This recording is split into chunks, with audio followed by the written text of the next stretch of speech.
की ठंड अपने पूरी शबाब पर थी। उत्तर भारत का एक छोटा सा मोहल्ला कविनगर सर्द हवाओं से कांप रहा। सुबह की धुंध ऐसी थी कि सामने खड़ा आदमी भी नजर न आए। इसी मोहल्ले में रहता था विक्रम, जिसकी उम्र 45 के आसपास थी। वो बड़ा ही मेहनती मगर हालात का मारा था। उसके परिवार में उसकी पत्नी सीता, 2 बच्चे पिंकी, गोलू और बूढ़ी अम्मा सुमित्रा रहती थी। प्रज्ञा सुबह सुबह अंगीठी सुलगा रही थी।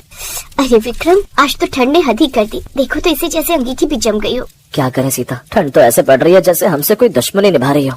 वहीं झोपड़ी के एक कोने में अम्मा रजाई को कसकर ओढ़े खाट पर बैठी थी। हे भगवान, हमारे जमाने में भी ठंड पड़ती थी, पर ऐसी नहीं। अब तो हड्डियों में घुस जाती है सारी ठंड। अब समझ आया कि क्यों ठंड पड़ते ही लोग बुढ़ापे में टपकने लगते हैं। सुबह बाहर काफी कोहरा था और अब नेहा स्कूल जाने को तैयार हो रही थी, लेकिन उसकी ऊनी स्वेटर जगह जगह से फटी हुई थी, जिसमें कई छेद हो रखे थे। ये देख उसकी माँ बोली, बेटी आज बाहर बड़ी ठंड है और तेरी स्वेटर में भी छेद हो रखे हैं। ऐसा कर तू आज स्कूल जाना रहने दे। नहीं माँ, आज तो स्कूल में सेंटा क्लॉज आने वाले हैं, वो सबके लिए गिफ्ट लाएंगे, तो आज तो मैं जरूर जाऊंगी। क्या पता वो मेरे लिए भी कोई गिफ्ट लाए हो। अगर सेंटा आएंगे ना तो मैं उनसे एक रजाई मांग लूंगी, ताकि हम सबको रात को ठंड में सोना न पड़े। ये सुनकर प्रज्ञा हल्की सी मुस्कान दबा गई। हाँ बेटिया, सेंटा आएगा, जरूर आएगा। प्रज्ञा ने अपनी बेटी को दिलासा दिया और उसे वहाँ से भेज दिया। दरअसल उनके घर में बस एक ही पुरानी रजाई थी जो अम्मा के हिस्से थी। बच्चे रात को ठिठुरते रहते, लेकिन उसकी कमाई इतनी नहीं थी कि वो घर में अन्न के अलावा और कुछ ला पाए। ऐसे ही दिन के समय मोहल्ले में शोर मच गया। पड़ोसी शारदा आंटी भागते हुए उनके घर आई। अरे प्रज्ञा, सुना है सर चर्च वाले गरीबों में कंबल बांटेंगे। सच? कब काकी? अरे कल शाम। पर तू तो जानती है सब लोग मुफ्त की चीजों के लिए कितनी भीड़ लगा कर रखते हैं, तो वहाँ भीड़ बहुत होगी। जैसे ही विक्रम ने काकी की ये बात सुनी तो उसके मन में एक चिंगारी सी जली। काश कि हमें भी एक रजाई मिल जाए तो। उस रोज नेहा स्कूल पहुंची, जहाँ क्रिसमस सेलिब्रेशन था। जहाँ एक आदमी सेंटा बनकर स्कूल में सबको टॉफी बांट रहा था। टॉफी देख सेंटा से मासूम नेहा ने कहा, नहीं सेंटा, मुझे टॉफी नहीं चाहिए, मुझे तो रजाई चाहिए। आप मेरे लिए नई रजाई दे दो ना। मुझे और मेरे परिवार को बड़ी ठंड लगती है। हमारे पास एक ही रजाई है जो पुरानी हो गई है और वो दादी के पास रहती है। वो बूढ़ी है ना, इसलिए। ये सुनकर वो आदमी बना सेंटा टॉफी देकर वहाँ से चला जाता है। मासूम नेहा उदास होकर घर आ जाती है। इधर शाम को गोलू अपने पिता से पूछता है, बाबा सेंटा सच में आता है ना? हाँ बेटा, आता है। ठंड में तो खास आता है, तो वो हमारे लिए भी कुछ लाएगा? विक्रम कुछ नहीं बोला। विक्रम, बच्चों को ठंड लग रही है, अगर इस साल भी रजाई नहीं मिली तो? मैं कोशिश करूंगा कुछ न कुछ जुगाड़ लगाने की, लेकिन बाकी चीजें तुम भगवान पर छोड़ दो। ऐसे ही रात गहरी हुई। हवा सीटी बजाती हुई खिड़कियों से टकराने लगी। गोलू ठंड से कांपते कांपते जाग गया। माँ, ठंड।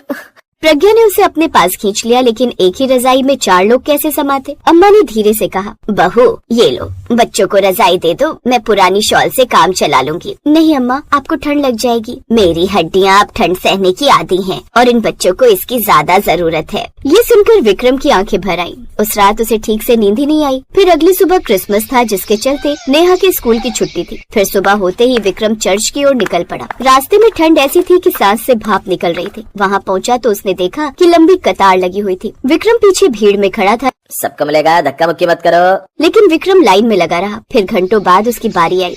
भाई आज कंबल खत्म हो गए। भाई घर में बच्चे हैं, माफ करना, जिनके नसीब में था उन्हें पहले ही मिल गया। अब उदास होकर विक्रम खाली हाथ घर की ओर लौट पड़ा। रास्ते में ठंड और बढ़ गई थी, मानो उसे चिढ़ा रही हो। आप आ गए जी, क्या हुआ, कंबल नहीं लाए? हमारी किस्मत ही खराब है सीता। फिर शाम को मोहल्ले में बच्चों का कार्यक्रम था। एक नौजवान सेंटा की ड्रेस पहन कर आया। नेहा और गोलू भीड़ में खड़े थे। उनकी आंखें चमक रही थी। सेंटा ने बच्चों में टॉफी बांटी, जिसे लेकर वो घर आ गए। नेहा ने घर आकर, माँ ये सेंटा टॉफी देकर क्यों जाते हैं? मैं कब से उनसे रजाई मांग रही हूँ, क्या वो रजाई लेकर नहीं आएंगे? हमें कितनी ठंड लगती है। पता नहीं बेटी, अब तो बस हम उम्मीद कर सकते हैं, क्या पता इस बार सेंटा हम गरीबों की भी सुन ले। फिर जैसे जैसे शाम होने लगी, ठंड और ज्यादा बढ़ती गई। उस रात हवा में बर्फ सी चुभन थी, जिससे अम्मा को खांसी शुरू हो गई। सीता, अम्मा की हालत ठीक नहीं लग रही। काश एक और रजाई होती तो माँ जी को ये पुरानी इस छेद वाली रजाई में गुजारा नहीं करना पड़ता। फिर प्रज्ञा ने अम्मा को काढ़ा बना कर दिया, जिससे उन्हें थोड़ी गर्माहट मिली। विक्रम और प्रज्ञा अब ठंड में बैठकर अपनी किस्मत को कोस रहे थे। मुझे लगता है ये सर्दियाँ भी हमारे बिना रजाई के ही कटेंगी। तभी अचानक दरवाजे पर दस्तक हुई। इस वक्त कौन होगा जी? घबराओ नहीं, मैं देखता हूँ। फिर विक्रम ने दरवाजा खोला। सामने वही सेंटा खड़ा था। जी आप कौन? सेंटा माय चाइल्ड, तुम्हारी हर मुसीबत का हल लेकर आया हूँ, ये लो रजाई। सच सच कहिए, कौन है आप? तभी उसने अपनी दाढ़ी हटाई। वो कोई और नहीं बल्कि वही स्वयं सेवक था जो चर्च में कंबल बांट रहा था। साहब आप भाई माफ करना, आज तुम्हारा चेहरा याद आ गया। ये लो एक नई रजाई तुम्हारे लिए। रजाई? आप तो सचमुच हमारे सेंटा निकले। नहीं भाई, सेंटा तो ठंड होती है, वही हमें एक दूसरे की याद दिलाती है। प्रज्ञा ने रजाई थाम ली जैसे कोई खजाना हो। वो काफी बड़ी और भारी रजाई थी जिसकी गर्माहट काफी अच्छी थी। देखो माँ, सेंटा आ गया। मैंने कहा था ना। हाँ मेरे बच्चों, सेंटा ने तुम्हारी सुन ली। बेटा आज समझ आया, ठंड इंसान को सिखा देती है कि दिल गर्म रखना चाहिए। विक्रम चुपचाप बैठा रहा। उसके भीतर सुकून की आग जल उठी थी। सुबह धूप निकली। रजाई में लिपटे बच्चे हंसते हुए उठे। आज ठंड भी मीठी लग रही। यामिनी शहर में एक अमीर परिवार में पली बढ़ी लड़की थी। उसके पिता नरेश दिल्ली में अपना व्यापार चलाते थे। नरेश ने अपनी बेटी को बहुत छूट दे रखी थी। जो उसके मन में आता वो कर सकती थी, लेकिन जैसे जैसे वो बड़ी होती गई उसका रवैया नरेश को परेशान करने लगा। बेटी को गलत रास्ते पर चलता देखकर नरेश की रातों की नींद गायब होने लगी। एक दिन यामिनी क्लब में पार्टी करके देर से घर लौटी तो नरेश ने पूछ लिया, इतनी देर कहाँ लगा दी? मैं कोई छोटी बच्ची नहीं हूँ कि कुछ भी करने से पहले आपकी परमिशन लेनी पड़े मुझे पता है मेरे लिए क्या सही है और क्या गलत। यामिनी का ये जवाब सुनकर नरेश परेशान हो गए। उन्होंने यामिनी की शादी करवाने का फैसला किया। सुबह यामिनी देर से सोकर उठी और नीचे आई तो नरेश न्यूज़पेपर पढ़ रहे थे। यामिनी को देखते ही उन्होंने कहा, आज कहीं बाहर मत जाना, आज तुम्हें देखने लड़के वाले आ रहे। ये सुनते ही यामिनी गुस्से से लाल हो गई और बोली, आप कौन होते हैं मेरी शादी करवाने वाले? मुझे अभी कोई शादी नहीं करनी। और किससे पूछकर आपने ये फैसला लिया?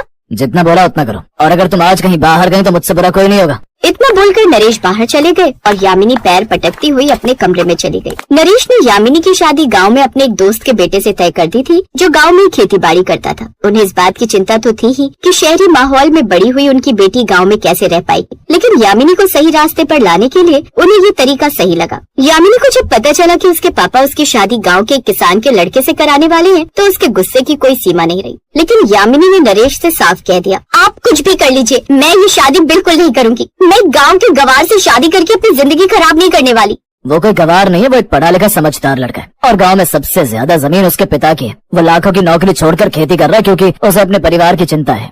जो भी हो, लेकिन मुझे भी शादी करनी नहीं है। नरेश थोड़ा सोचने के बाद बोले, तुम्हारी माँ की अंतिम इच्छा यही थी कि 24 साल की उम्र में मैं तुम्हारी शादी करवा दूं और मैं भी जीते जी तुम्हारी शादी होते देखना चाहता हूँ। ये सुनकर यामिनी सोच में पड़ गई। वो अपनी माँ से बहुत प्यार करती थी। थोड़ी देर सोच में डूबी रही, फिर बोली, अच्छा अगर माँ की अंतिम इच्छा यही थी और आप भी यही चाहते हैं तो ठीक है, मैं शादी करने के लिए तैयार हूँ, लेकिन उनसे बोल दीजिएगा कि मैं अपनी जिंदगी अपने तरीके से जीऊंगी, जो मन करेगा पहनूंगी और जहाँ मन करेगा जाऊंगी। ये बोलकर वो बाहर चले गए और यामिनी भी अपने दोस्तों से मिलने चली गई। कुछ दिन बाद यामिनी की शादी हो गई और वो ससुराल पहुंची। पहले दिन यामिनी देर से सोकर उठी लेकिन किसी ने कुछ नहीं कहा। वो अपने सारे कपड़े अपने साथ लाई जिन्हें वो शहर में पहनती थी। उसे इन कपड़ों में देखकर उसकी सास ने उसे प्यार से समझाया। उन्होंने कहा कि देखो बेटा, अपने घर में तुम जो भी पहनती थी वो ठीक था, लेकिन यहाँ इस घर में बहुएं साड़ी ही पहनती हैं, इसलिए तुम्हें भी साड़ी पहननी होगी क्योंकि ये गाँव है और यहाँ हमारी इज्जत है और यहाँ तुम्हें हमारे घर की मान मर्यादा का ख्याल रखना होगा। ये सुनकर यामिनी को बहुत गुस्सा आया, लेकिन उसे अपनी सास को उल्टा जवाब देना सही नहीं लगा। गुस्से को रोकते हुए वो बोली, लेकिन मुझे तो साड़ी पहनने की आदत नहीं है और मैंने तो पहले ही कह दिया था कि मैं जो पहनती थी वही पहनूंगी। मैं भी इंसान हूँ और मैं खुलकर जीती आई हूँ। मेरे पापा ने मुझे कभी कुछ भी पहनने से और कहीं जाने से नहीं रोका। उसकी सास ने प्यार से उसकी ओर देखा और बोली,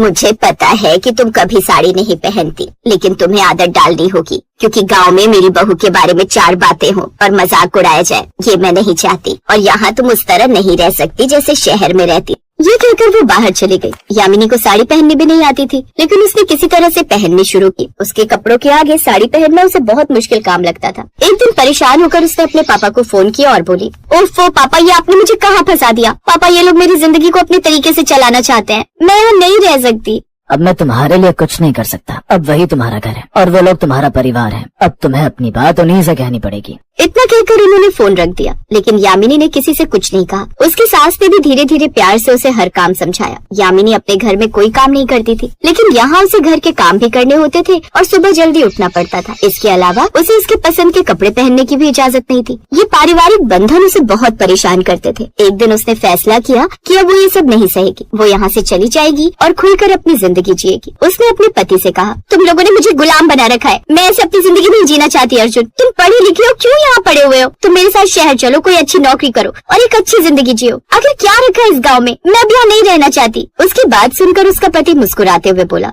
तुम यहाँ नहीं रहना चाहती तो जा सकती हो, लेकिन मैं यहाँ से कहीं नहीं जाऊंगा, क्योंकि मेरे परिवार से मुझे बहुत प्यार है और मेरे माँ बाप को मेरी जरूरत है। और तुम्हें यहाँ के रीति रिवाजों से परेशानी है, लेकिन तुम्हें ये समझना होगा कि हर जगह का समाज अलग होता है। तुम्हारे शहर में स्टाइलिश कपड़े पहनना, नए नए फैशन करना अच्छा माना जाता होगा, लेकिन गाँव में वेस्टर्न कपड़े पहनने वालों को अच्छी नजर से नहीं देखा जाता। पति की बात सुनकर यामिनी बोली, लेकिन हर इंसान को अपने मुताबिक जीने का हक तो होना चाहिए, उसे छीनना क्या गलत नहीं है? मैंने कभी भी ऐसे कपड़े नहीं पहने और आगे भी नहीं पहनूंगी। तुम्हारी बात बिल्कुल सही है, किसी को कोई काम करने के लिए मजबूर नहीं करना चाहिए, लेकिन हमेशा अपनी जिद पे अड़े रहना भी सही नहीं है। आज तुम्हारी माँ अगर जिंदा होती और तुम्हें बाहर घूमने और पार्टी करने क्लब जाने से रोकती तो क्या उन्हें भी तुम यही बोलती? पति की बात सुनकर यामिनी सोच में डूब गई।